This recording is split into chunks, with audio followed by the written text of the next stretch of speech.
শেষ পর্যন্ত আশঙ্কাটাই সত্যে পরিণত হলো।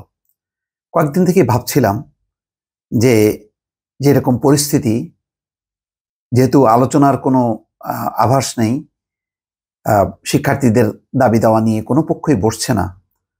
তার মধ্যে প্রধানমন্ত্রীর বক্তব্য দিয়েছেন, এরপর পুলিশের বক্তব্য, সরকারের মন্ত্রীদের বক্তব্য, মোট কথা একটা সংঘাতের আবহাওয়া তৈরি হচ্ছিল। তার মধ্যে গত রাতে শিক্ষার্থীদের ব্যাপক বিক্ষোভ।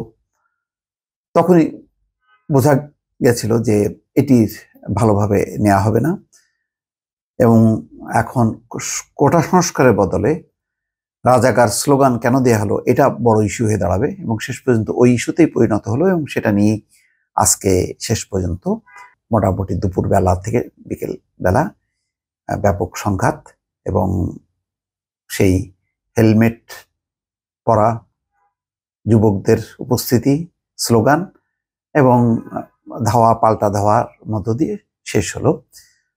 বিপুল পরিমাণ শিক্ষার্থী আহত হয়েছে। একজন দেখলাম যে একজন রাজনৈতিক নেতা, তিনি স্ট্যাটাস দিয়েছেন যে রক্তের প্রয়োজন ঢাকা মেডিকেল কলেজে।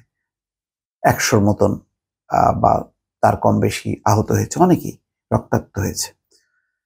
এখানে অন্তত কিছু শিরোনাম দেখলেই বুঝতে পারবেন। প্রথম আলোর শিরোনাম হচ্ছে এই: আন্দোলনকারীদের উপর ছাত্রলীগের হামলা, মারধর। প্রধানমন্ত্রী আরেক অনুষ্ঠানে বলছেন, নিজেদের রাজাকার বলতে তাদের লজ্জাও করে না।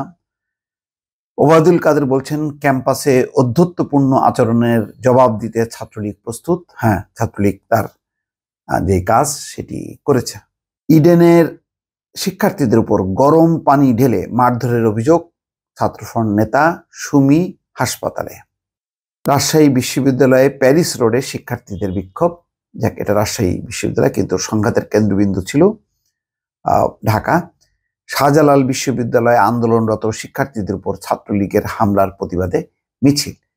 গতকালকে থেকে অনেক জায়গায় হামলা হয়েছে, সেই হামলার ব্যাপারে কোনো পদক্ষেপ প্রশাসন, পুলিশ নেয়নি।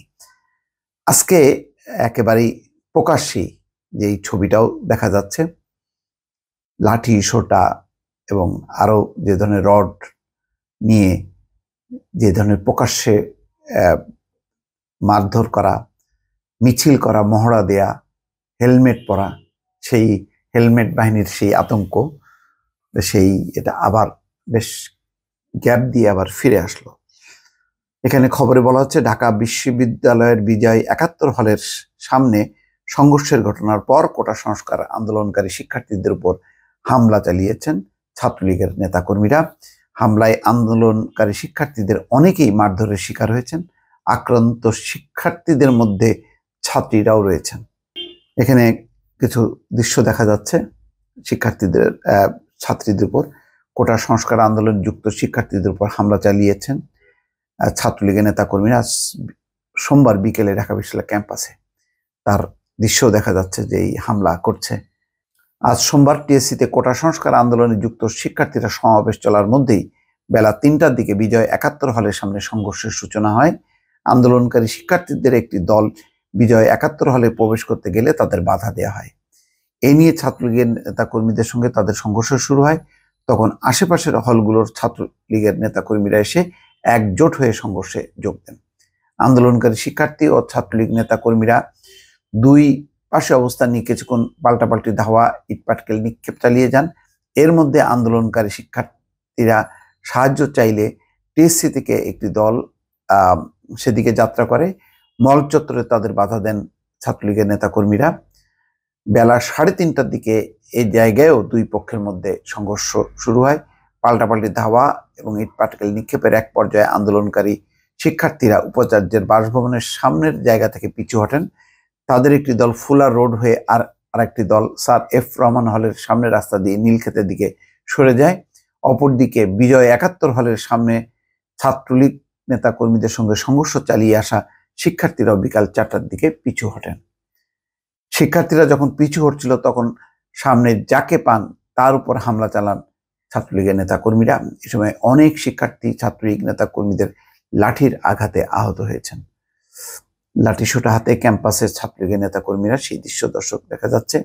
এই ঘটনায় আহত অন্তত 4 জনকে ঢাকা মেডিকেল কলেজ হাসপাতালে নেওয়া হয়েছে এবং এখন শেষ খবর পাওয়া পর্যন্ত আহতদের সংখ্যা আরো বেশি। এর আগে প্রধানমন্ত্রী যে কথা বলছেন যে প্রধানমন্ত্রী শেখ হাসিনা সরকারি চাকরিতে কোটা সংস্কার আন্দোলনকারীদের তুমি কে আমি কে রাজাকার রাজাকার স্লোগান দেয়াকে অত্যন্ত দুঃখজনক বলে আখ্যায়িত করেছেন। তিনি বলেছেন নিজেদের রাজাকার বলতে তাদের লজ্জাও লাগে না।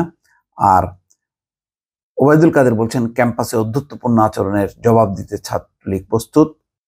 তিনি বলছেন ছাত্রদের বিষয় ক্যাম্পাসের মধ্যেই সীমাবদ্ধ থাকতো, কিন্তু তারা অধ্যত্বপূর্ণ আচরণ দেখিয়েছে। আমরা দেখি কারা রাজনৈতিকভাবে প্রকাশ্যে আসে, আমরাও মোকাবেলা করতে প্রস্তুত। কোটা বিরোধী কতিপয় নেতা এসব বক্তব্য দিয়েছেন, এর জবাব দেওয়ার জন্য ছাত্রলীগ প্রস্তুত। ঢাকা বিশ্ববিদ্যালয়ের মতো দেশের সর্বোচ্চ বিদ্যাপীঠে ভ্রান্ত পথে পরিচালিত শিক্ষার্থীদের রাজাকার পরিচয়ের সংশ্লিষ্ট স্লোগান আমাদের জাতীয় মৌলিক চেতনার সঙ্গে ধৃষ্টতার সামিল। কোটা সংস্কারের চলমান আন্দোলন নিয়ে আমাদের অবস্থান জানিয়েছে। গতকাল প্রধানমন্ত্রী শেখ হাসিনা একই মতামত ব্যক্ত করেছেন। বিষয়টি উচ্চ আদালতে বিচারাধীন, সেই বিষয় নিয়ে এই মুহূর্তে কিছু বলা সমীচীন নয়। বারবার আন্দোলনকারীদের স্মরণ করিয়ে দিয়েছি, আন্দোলনের নামে শিক্ষার্থীদের অনেকের রাজনৈতিক বক্তব্য, কুৎসিত স্লোগান আমরা শুনেছি। এতদিন আমরা যে আশঙ্কা ব্যক্ত করেছিলাম কোটা সংস্কার আন্দোলনের নামে, তারা আসলে সরকার বিরোধী আন্দোলনই করতে চাচ্ছে এবং বলছেন যে এর সঙ্গে বিএনপি জামাত সহ সরকার বিরোধী বিভিন্ন দলের অংশগ্রহণ আছে, সমর্থন তারা প্রকাশ্যেই করেছে। কাজেই আমাদের যে আশঙ্কা সেটা গতকাল রাতে আরো স্পষ্ট হয়েছে, তাদের মুক্তিযুদ্ধ বিরোধী স্লোগানে সত্য বলেই প্রমাণিত হয়েছে। এইদিকে ইডেন শিক্ষার্থীদের উপর গরম পানি ঢেলে মারধরের অভিযোগ। রাজধানীর ইডেন কলেজ শাখা সমাজতান্ত্রিক ছাত্র ফ্রন্টের সভাপতি শাহিনুর সুমি আহত হয়ে ঢাকা মেডিকেল কলেজ হাসপাতালে ভর্তি আছেন। আন্দোলনকারী শিক্ষার্থীরা অভিযোগ, ঢাকা বিশ্ববিদ্যালয়ের রাজু ভাস্কর্যে কোটা সংস্কারের দাবিতে বিক্ষোভে যেতে ইডেন কলেজের শিক্ষার্থীদের ছাত্রলীগ বাধা দেয় এবং মারধর করে, এতে সুমি আহত হয়। ছাত্র ফ্রন্টের সাধারণ সম্পাদক রাফিকুজ্জামান ফরিদ বলেন, দুপুরে রাজু ভাস্কর্যের পাদদেশে কোটা সংস্কার আন্দোলনের সঙ্গে যুক্ত শিক্ষার্থীদের কর্মসূচিতে যোগ দিতে ইডেন কলেজের শিক্ষার্থীরা প্রস্তুতি নিচ্ছেন। এ সময় ইডেন কলেজ শাখা ছাত্রলীগের কয়েকজন নেতা কর্মী ইডেন কলেজের শিক্ষার্থীদের উপর গরম পানি ঢেলে দেন এবং মারধর করেন, এতে সুমি সহ কয়েকজন আহত হন। তিনি এখন ঢাকা মেডিকেল কলেজ হাসপাতালে ভর্তি আছেন। সমাজতান্ত্রিক ছাত্র ফ্রন্টের মার্ক্সবাদী ঢাকা বিশ্ববিদ্যালয় শাখার সাংগঠনিক সম্পাদক মোজাম্মেল হক বলেন, ইডেন কলেজের ছাত্রলীগ আন্দোলনকারীদের ছাত্রীদের উপর হামলা করেছে। হামলায় আহত হয়েছে ছাত্র ফ্রন্টের ঢাকা মহানগর শাখার সাধারণ সম্পাদক সাইমা আফরোজ, ইডেন কলেজ শাখার সভাপতি শাহিনুর সুমি, সুমাইয়া সাইনা, সানজিদা হক, গণতান্ত্রিক কাউন্সিলের ঢাকা মহানগর সংগঠক স্কাইয়া সহ অনেকে। যাক দর্শক, এই হচ্ছে সংঘাতমুখর পরিবেশ। এই সংঘাত থেকে কোনো সমাধান আসবে এটি প্রত্যাশা করা যায় না, বরং পরিস্থিতি যে বেশ নাজুক এবং এর পরের প্রতিক্রিয়াটা কি হয় দর্শক নিশ্চয়ই তার দিকে লক্ষ্য রাখবেন। ভালো থাকবেন, আল্লাহ হাফেজ।